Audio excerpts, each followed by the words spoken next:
Stuff. So the thing about crackers is like people don't really think about crackers, right? You're like, oh, I need some crackers. You go to the store and you get the cracker of your choice. And there's a lot of crackers out there. But you can make crackers. I think a lot of people are just like, why would I make a cracker? I can get a whole box of chicken and a biscuit, you know, for a couple bucks. Well, nowadays it's like $7. But like, why would I make crackers when I can just buy a big box of crackers? But the thing is, fresh crackers are amazing. Let's try some different crackers and then we're gonna figure out which one of these I'm gonna learn to make so I can teach you how to make it so you don't have to buy it anymore. Let's start with the one that I'm clearly not gonna make, which is the Wasa light rye Swedish style bread of sadness. I mean, these things haven't seen moisture and, you know, I feel like when you eat these, you become like the mummy. Clearly, if you bought these crackers, you chose poorly. Chicken and a biscuit. The weirdest cracker of the bunch, I think, because they're chickeny. They're butterier than you think, and they're very oniony. There's a lot of onion powder on these, but they're chickeny, which is weird, because like, that's a meat. Might be just fun to do, just to figure out, I don't know, we'll see.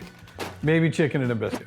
I love club crackers. Oh, and just, you should always have cheese in a can, because that's a totally natural color. Can't have a club cracker without some sort of cheese. You'll notice that I got the family size box of Cheez-Its because I know that these are gonna go. Very crunchy. What I like about them is that they're actually not that salty, but there's a little bit of salt on top of them.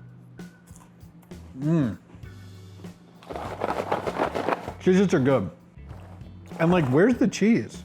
I really like that Ritz started putting these in shorter sleeves. When you have a sleeve that's this big, you eat a whole sleeve. When you have a sleeve that's this big, you eat a whole sleeve.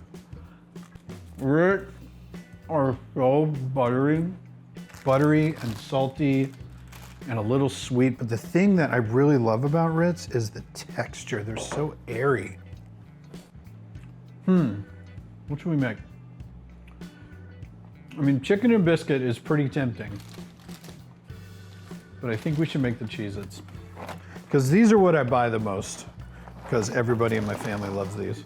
I think we should learn how to make Cheez-Its. Let's do this. Okay, let's make a Cheez-It. Cheddar cheese. A lot of cheddar cheese. And this cheddar cheese, you can see, room temp, really soft, because we are going to cream the cheese, not cream cheese, but we're gonna cream the cheese like we would cream the butter and the sugar if we were making cookies. But in this case, we're gonna cream the cheese, the butter, and the salt. Butter. And don't worry, all the amounts and everything, there'll be a link underneath that you can click to that'll take you to the recipe, or you can just go to duff.com and the recipe will be there as well. Now I'm gonna cream the cheese.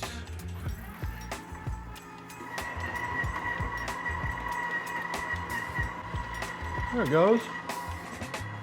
So whether I'm making cookies or crackers, you always want to make sure that you scrape the bottom of the bowl to make sure that everything is getting mixed in.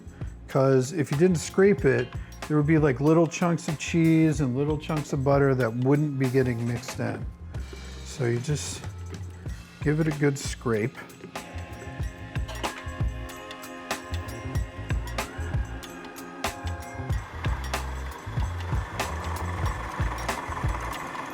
All right, that looks pretty good. So now I'm gonna give this another scrape, and then we're gonna add some flour. Now it's gonna get really crumbly, and then we're just gonna bring it back together to make this into a dough. Our dough looks good. Look at that, it's really nice. And that is just cheese and butter and flour and salt, that's it. All right, so now what we're gonna do, I'm gonna take some plastic wrap. I'm gonna lay down a sheet like this. I'm gonna pull about half of this dough and put it right in the middle. And then I'm going to very loosely cover it like this. Just like that, okay? And then I'm gonna flip it over and then give it a smash. You give it a smash. Here's the reason why I'm doing this. This dough will chill much faster if it's thin. But the other thing that we're doing is I'm getting a jump on the fact that these are crackers, and crackers are really thin. We're gonna have to roll this stuff out. If we were rolling out a big ball, it's hard to roll a big ball. But now I have something that's almost already the thickness that I want. So rolling these out is gonna take so much less effort later on. So there we go. Now I have 2 flat packs of Cheez-It dough. This is gonna go in the fridge for, I don't know, probably half an hour. And then we are going to make some crackers. Okay, so here's how I'm gonna do this. I'm gonna put my chilled cheesy dough on a piece of paper. I'm gonna put another piece of paper on top. And then just with the heat of my hands, I'll just kind of warm this up and then I'm just gonna roll it out. This might be a touch cold, so I'm gonna roll it a little, but it's really warm in here, and when it's thin, it's gonna come up to temp really fast. But you can see a couple spots where it's cracking. That just means it's just a little bit cool. So I'm just gonna go slow and take our time. Nice and thin. Looks pretty good. Just gonna smooth that out. It's about 1/8 of an inch. I got a cutter here that's fluted, so it's gonna make the little lines. And then I'm just gonna take my ruler. I'm gonna make these slightly bigger than real Cheez-Its because I'm just gonna use the thickness of the ruler, just a little bit bigger.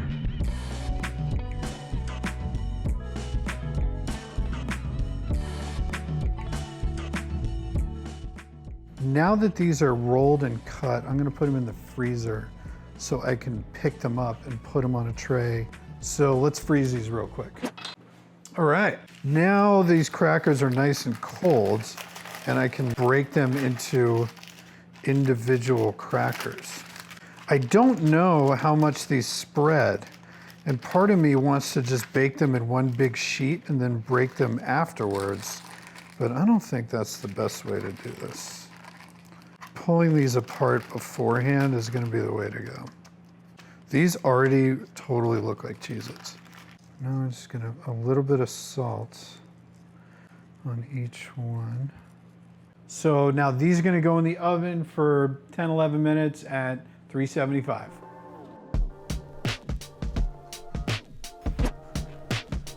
You know, baking is magical, and even for something as simple as like a Cheez-It, when something works, I'm like, yeah, it worked. It's just so exciting. I mean, look at these crackers. These look great. So visually, all right, our crackers are about, 4 times the size of a normal Cheez-It. Ours are definitely not orange, but they look delicious. I think I'm just gonna eat one.